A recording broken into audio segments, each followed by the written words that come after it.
Hello maths fans, and we're back with help for, it's a bit messed up a little bit here, but it's question 50 of the year 10 assignment, and this question can also be found in either the standard or harder questions of clip 183. Please remember, circle theorem questions, you must learn those circle theorems word for word, have them next to you if you're just getting started with this, but your aim is eventually that you know these word for word. Okay, so looks complicated, almost off-putting here, okay, but you're looking for theorems. They should be triggered really by what's in this question here. So O is the centre of the circle, EF is a tangent, right? I'm thinking here external tangents are equal in length, angle between a tangent and a radius is 90 degrees, or the alternate segment theorem. In other words, the angle between a tangent and a chord is equal to the angle in the alternate segment. Okay, now you only have to write alternate segment theorem for an answer, but that's what it is, and actually that's what we're going to end up with today.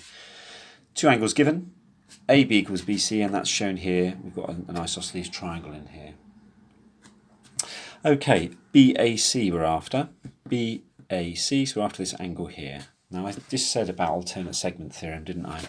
Okay, there's a tangent, there's a chord, okay, and the chord hits the circumference at B and C.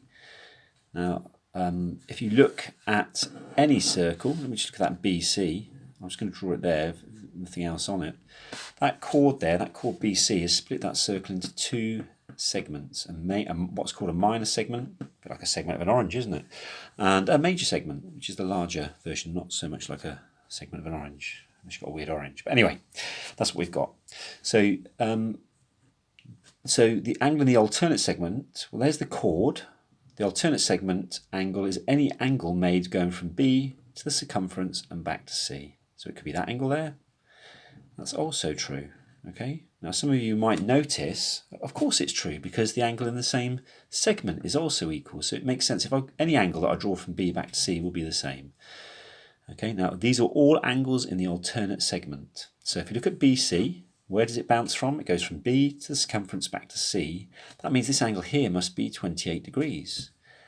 I'll say again, angle between the tangent and a chord, okay, is equal to the angle in the alternate segment. B and C is the chord. Okay, so we go from B to circumference in the alternate segment and back. That's 28 degrees. So we can write this in here, 28 degrees, and I'm going to write alternate segment theorem. Okay, so that is an abbreviated version of that one. Okay, B, angle B, ABC. ABC. From there, well, that's an isosceles triangle, isn't it? ABC. So that's not even a circle theorem question, really, is it? It's just we could use that from that triangle there, couldn't we? I mean, the alternate segment would be that chord AC there, wouldn't it? It would give you that, but we haven't got the whole of this angle here, so it doesn't matter. Looking triangle ABC, 28 degrees. So that's going to be 180 minus 28 divided by 2. 180 minus 28, what's that? 152 divided by 2. 76, is it? Let's have a look, we should check that.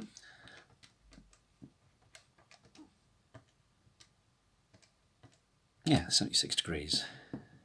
Okay, and I'd put here base angle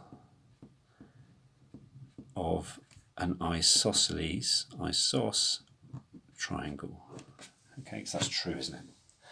I'm going to write that in there. So 76 degrees, and again I'm adding to my diagram as I go along here. It's going to make my life easier.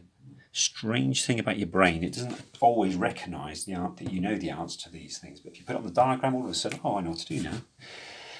ADC now, ADC. So ADC. Now, okay, I've got the experience of spotting this, but you just have to look around and see what shapes you had here.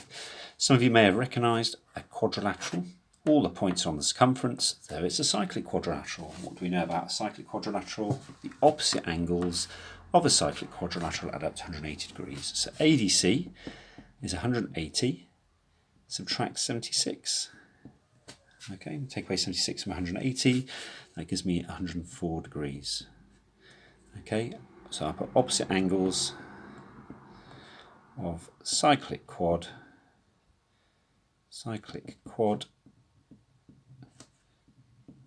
add up to 180 degrees, and we'll have to move down for the next part of the question there.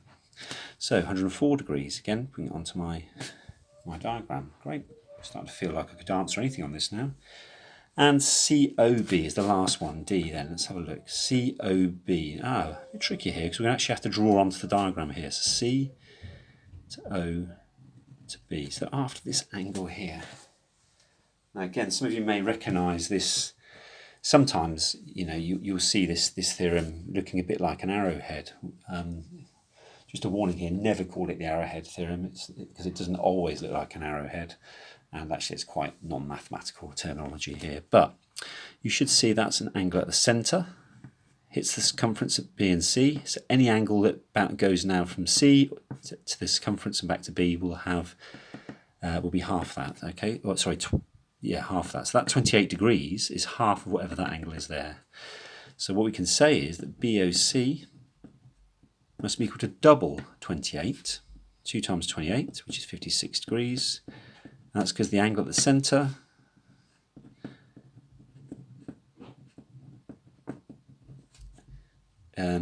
is twice the angle at the circumference.